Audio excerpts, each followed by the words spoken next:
What's up YouTube? It's me again, saolmatt. On this quick video, I'm going to walk you through on how to use OBS when live streaming in Facebook or YouTube. Yan.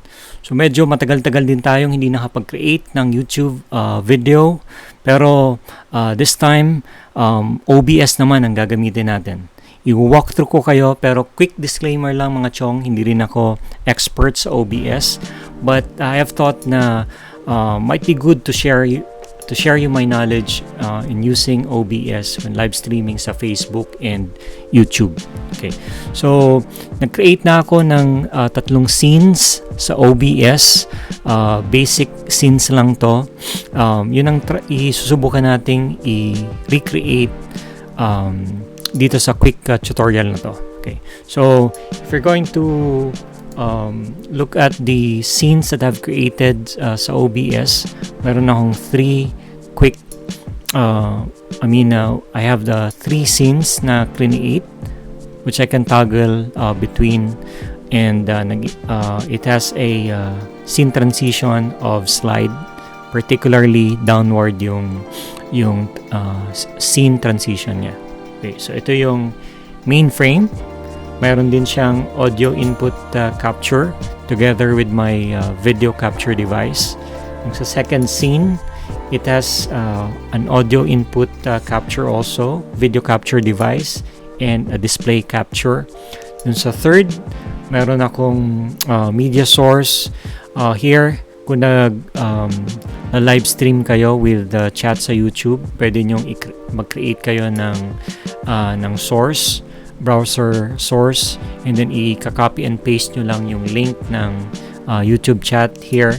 And then I have another video capture device here, and meron din akong text dito. Okay, so I can toggle between one scene to another. Itong second scene ko na to, this is best for creating tutorial.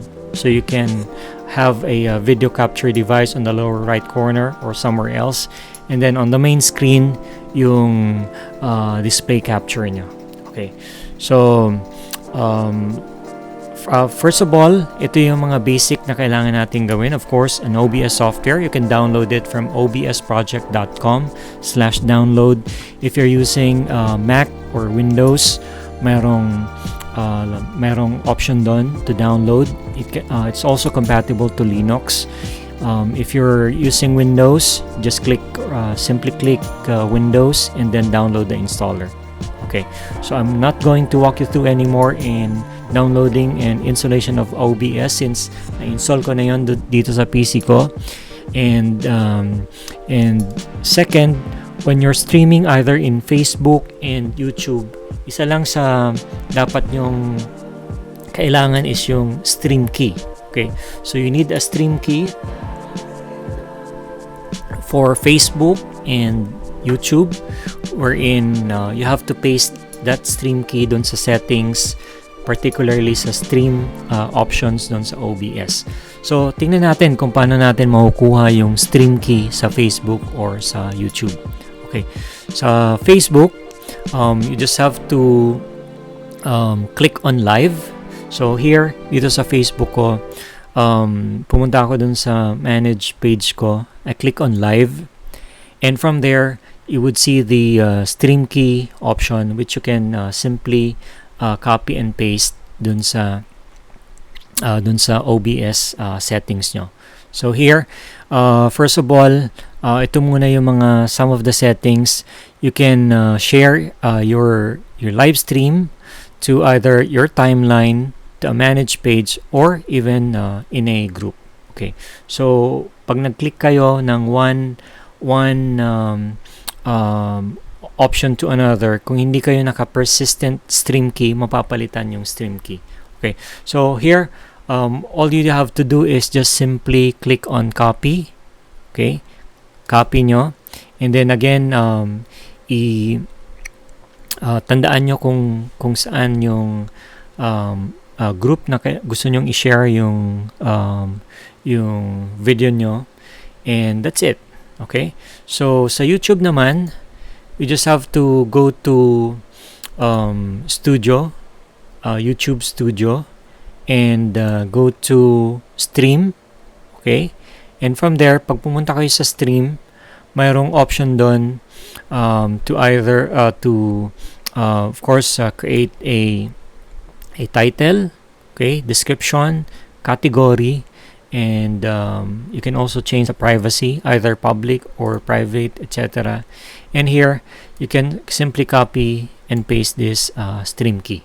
Okay, so again, dun sa Facebook mayroong stream key option doon which you can copy and paste. Sa YouTube naman mayroong ding stream key which you can copy and paste. Okay, pero sa YouTube pwede nyong i-pop out yung chat option, yung live chat, and you can copy and paste din yung URL, which later on I'm going to show it to you. Okay, so guys, yun yung basic steps on how to get the stream key for Facebook and YouTube. So let's jump into OBS software. So here's the OBS software. Okay, as you can see here, I have 3 scenes, okay, which I can toggle from one scene to another. Although yung video ko naka pause. Okay, so dito sa scene 2, although you can rename it by simply right click and then select rename. Okay, pwede nyo i-rename yan. As you can see, ang sources natin is we have a video capture device and an audio input capture. Okay, dun sa second scene, we have a audio input capture again, video capture device, and a display capture. Okay, dun sa third scene, mayroon tayong media source which is this one. We have a browser source which is for the chat of YouTube, just in case you would like to include a live chat. So kanina pinakita ko kung paano i-copy yung URL ng live chat sa YouTube. You just simply have to pop it out and then copy the URL. And then we have also an audio input capture here, a text with a filter of scroll, another video capture device which is this one, an image for the border of the video capture device, and another image, itong background na to, itong purple. Okay, so try nating i-recreate yan. We can simply remove it. Ayan, remove natin.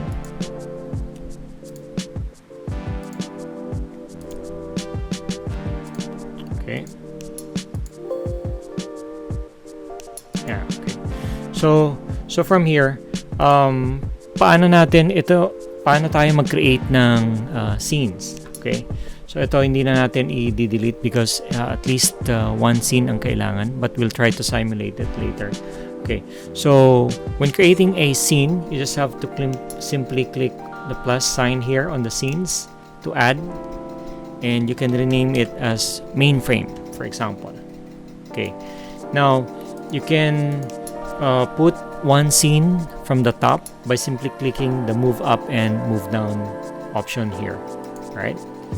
And from here you have to add a source. Okay, click nyo lang yung plus sign for, let's say, audio input capture, and there's an option there for create new or an existing one.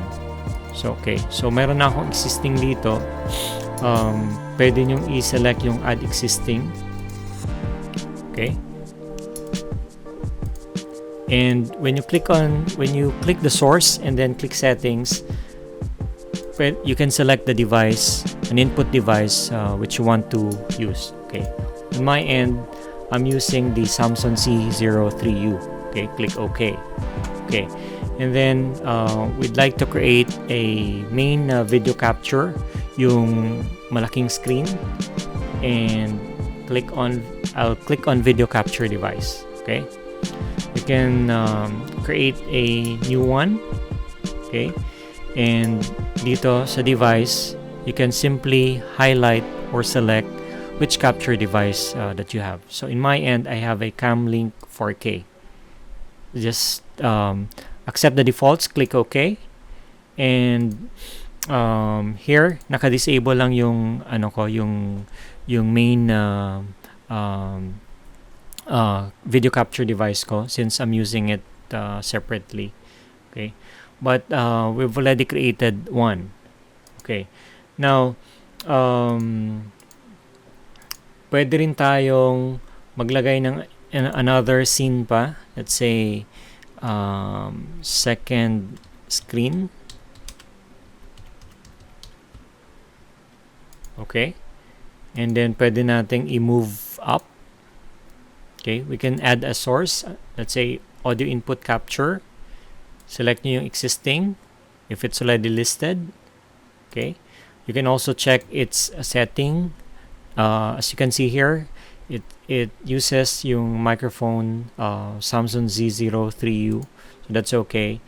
We can add another video capture device. Okay, we can select the existing one, which is yung Camlink 4K. Okay, and here pwede nating liitan yan. Okay, so pwede nyong liitan yan, kaya lang it's inactive kaya hindi natin maliitan. Okay, okay, now dito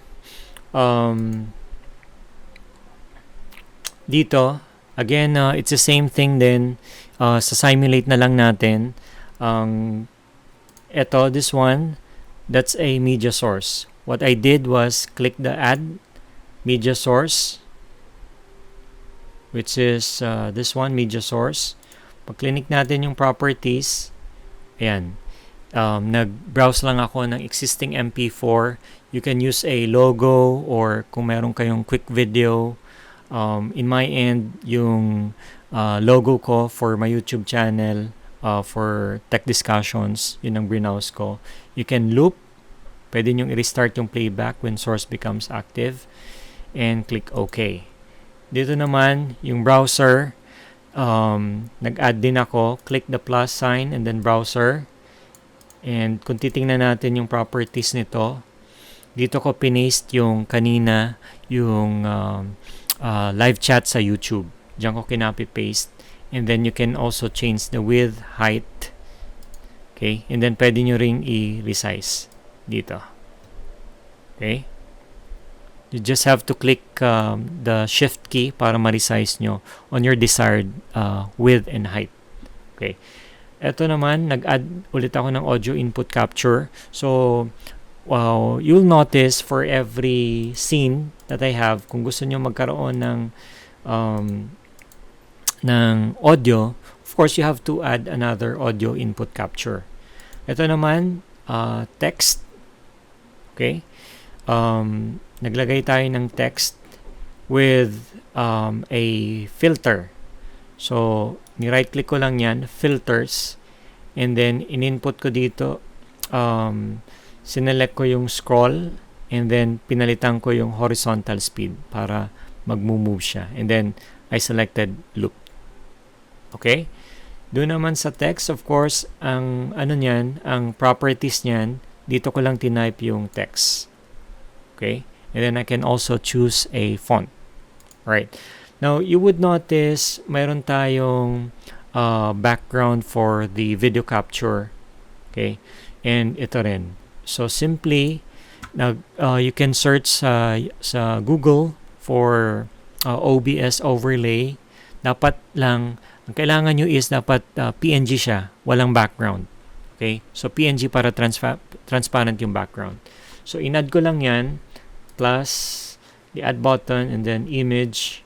And kung titingnan natin yung properties, ayan, browse ko lang. Ito yung sa border ng video capture ko. Ito naman yung image 2. Okay, overlay lang siya sa baba. Okay? And that's about it. Yung scene transitions naman, nag-add ako ng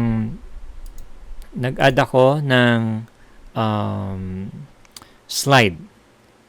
Okay? And ang properties nun is direction down. Okay? Para pwede akong magtoggle from one scene to another in a slide transition downward yung direction. Okay?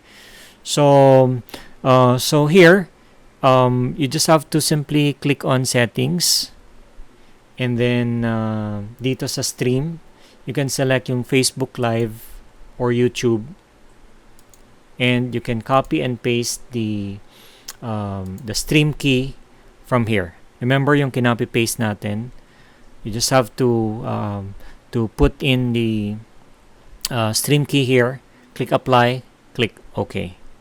Alright, so guys, that's about it. That's a quick video on how to use OBS when live streaming through Facebook and YouTube. So if you like the video, please hit the like button. If you're new to the channel, please subscribe, and put in your comments on the comment section below. Thank you.